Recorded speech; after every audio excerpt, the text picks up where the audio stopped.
Alors, on lit souvent dans beaucoup de communiqués de presse, des cosmologistes, essentiellement anglo-saxons d'ailleurs, que l'univers est plat, tout simplement parce que, en fait, c'est une référence à la courbure globale de l'espace. On sait qu'en relativité générale, la matière et l'énergie induisent une courbure de l'espace. Alors évidemment, cette courbure, elle est soit positive, soit négative, ou soit strictement nulle.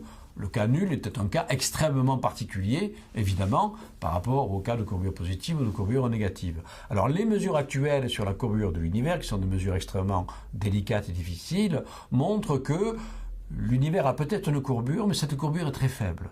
Alors il y a un intervalle d'erreur, comme toute mesure, il n'y a jamais une précision infinie, il y a une petite barre d'erreur, une fourchette d'erreur, mais qui encadre exactement la valeur de courbure nulle. Mais ça ne veut pas dire que l'univers est plat.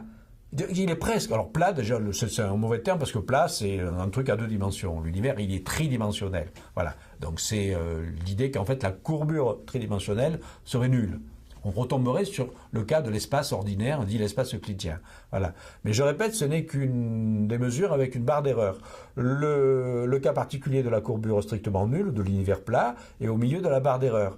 Mais il est tout à fait possible que l'univers réel soit courbé positivement, avec une légère courbure positive, ou soit courbé négativement, c'est-à-dire avec une géométrie soit hypersphérique, ou soit une géométrie hyperbolique.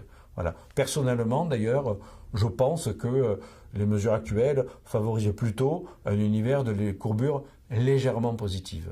D'ailleurs, un des modèles que j'ai proposé pour expliquer les observations astronomiques, qui s'appelle l'espace sphérique dodécaédrique de Poincaré, le terme sphérique montre bien que cet univers a une courbure légèrement positive et qui est parfaitement compatible avec les observations actuelles, et ce n'est pas un univers plat.